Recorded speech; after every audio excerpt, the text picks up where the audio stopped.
Hello guys, so welcome to my channel. अपनी भाई MCQ series चल रही है और अपना टॉपिक चल रहा है चैप्टर नंबर 3 क्लास 10th का pair of linear equation in two variable. तो उस प्लेलिस्ट की भाई शॉर्ट्स आपको मिलते जा रहे हैं और साथ साथ क्वेश्चन भी मिल रहे हैं आपको कम्युनिटी पोस्ट पर। तो भाई उन्हें शेयर करें जितना हो सके और उनको आंसर करें ताकि आपको पता चले कि किस टॉपिक के अंदर आपको एमसीक्यू के अंदर गड़बड़ आ रही है, और जो गड़बड़ आ रही है वो मुझे डाउट पूछे आप, ठीक है। तो भाई इस वीडियो की जो प्लेलिस्ट है उसके अंदर फर्स्ट पार्ट है आपकी वीडियो का, जिसके अंदर हम अपने क्वेश्चंस करेंगे एमसीक्यू। तो देखिए कैसे हमें एमसीक्यू को टैकल करना है अगर इस टॉपिक से हमारे एमसीक्यू आ जाते हैं। ओके, तो स्टार्ट करते हैं। और भाई चैनल को सब्सक्राइब नहीं किया तो सब्सक्राइब जरूर कर ले यार, ठीक है, और लाइक करे और शेयर करे, ठीक है भाई। तो फर्स्ट क्वेश्चन कह रहा है कि the pair of equation y is equals to 0 and y is equals to -7 has, ये सॉल्यूशंस के बारे में बताना है। तो भाई ऑफ कोर्स है, अगर ये आपका ग्राफ सिस्टम है, ये एक्स एक्सिस है, ये वाई एक्सिस है, y is equals to 0 line कौन सी होती है, एक्स एक्सिस, और y इज इक्वल्स टू -7 कौन सी होगी, मान लो ये नेगेटिव साइड है तो ये y इज इक्वल्स टू -7 मान लो।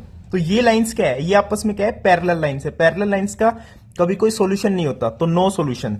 These two pair of equation have no solution. Now moving on second, pair of equation x is equals to a and y is equals to b graphically represent the lines which are। अब भाई x is equals to a line मान लो ये है, y is equals to b line ये है, तो of course ये intersecting lines है, यानी एक सॉल्यूशन, और सॉल्यूशन भी कौन सा है, a कोमा b। जहां पे x is equals to a तो ये a होगा x coordinate, b y coordinate होगा, तो intersecting at a comma b, this is your second option. Okay, third question, the value of c for which the pair of equation given as cx minus y is equals to 2 and 6x minus 2y is equals to 3 will have infinitely many solution। तो यहां पे c की value बतानी है, तो भाई infinitely many solution की condition फटाफट लगा देंगे। a1 by a2 is equals to b1 by b2 is equals to c1 by c2।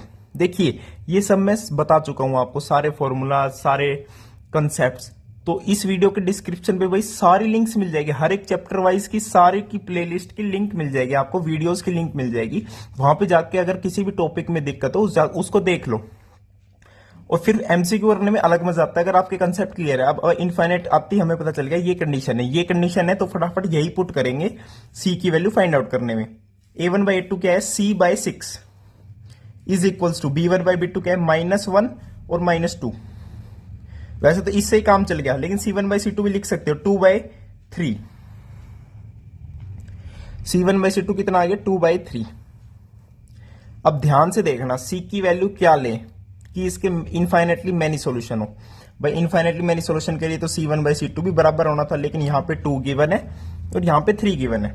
तो ऐसा कभी हो सकता है कि c की वैल्यू कुछ भी रखे। अब कहोगे ये 1 by 2 तो बन रहा है, तो यहां पे क्या करते हैं, c की जगह 3 लिख लेते हैं। भाई 3 लिखने पर ये तो 1 by 2 बन जाएगा, लेकिन ये 2 by 3 रह जाएगा। तो इस क्वेश्चन में या तो गड़बड़ी है, या फिर आप लिख दोगे कि c की कोई वैल्यू ही नहीं है। अब भाई बोर्ड में मान लो ये एमसीक्यू आ गया, तो क्वेश्चन को चेंज नहीं कर सकते आप वहां पे। ओके, क्योंकि भाई अब मैं बोलूं यहां पे इनफाइनेटली की जगह इसको बोलना था यूनिक सॉल्यूशन है। अब यूनिक सॉल्यूशन होता तो क्या होता, यूनिक नहीं सॉरी, यहां पे नो सॉल्यूशन होता। अब नो सॉल्यूशन की कंडीशन क्या होती है, a1 by 2 b1 by b2 के तो बराबर होता है, लेकिन c1 by c2 के बराबर नहीं होता है। अब यहां पे वही मैच हो रहा है, भाई 2 by 3 इनके बराबर नहीं है, लेकिन ये बराबर कब होंगे, जब c की वैल्यू 3 होगी, तब आप फटाफट कह देते 3 राइट आंसर है। लेकिन इनफाइनेटली मैंने गिवन है ना, तो 3 पुट करने से भी बात नहीं बन रही, तो आप नो वैल्यू को टिक करके आ जाते। इस क्वेश्चन में आपको बोनस मिल जाता, लाइक ये सबका सही कर देता। अब भाई 3 और -3 ये सब पुट कर दोगे तो भाई वो मानेगा 3 कह रहा है, वो तो 3 कहने से क्या ये 2 by 3 के बराबर आ रहा है, नहीं होगा ऐसा। तो ये क्वेश्चन में गड़बड़ी है, ठीक है, और ऐसे में बड़े ही हिसाब से खेलना है आपको। Okay, now moving on next question. वैसे तो गड़बड़ बिल्कुल नहीं मिलेगी आपको अपने पेपर में। Okay, now we are moving on the fourth question. देखो L1 L2 lines are coincident, ठीक है। अगर कोइंसिडेंट लाइन होती है तो हमें बताना है क्या सिस्टम है। भाई ऑफ कोर्स है, कोइंसिडेंट लाइन में हमेशा क्या होता है, infinitely number of solution, infinitely many solution. Now next question, which lines when lines L1 and L2 are parallel.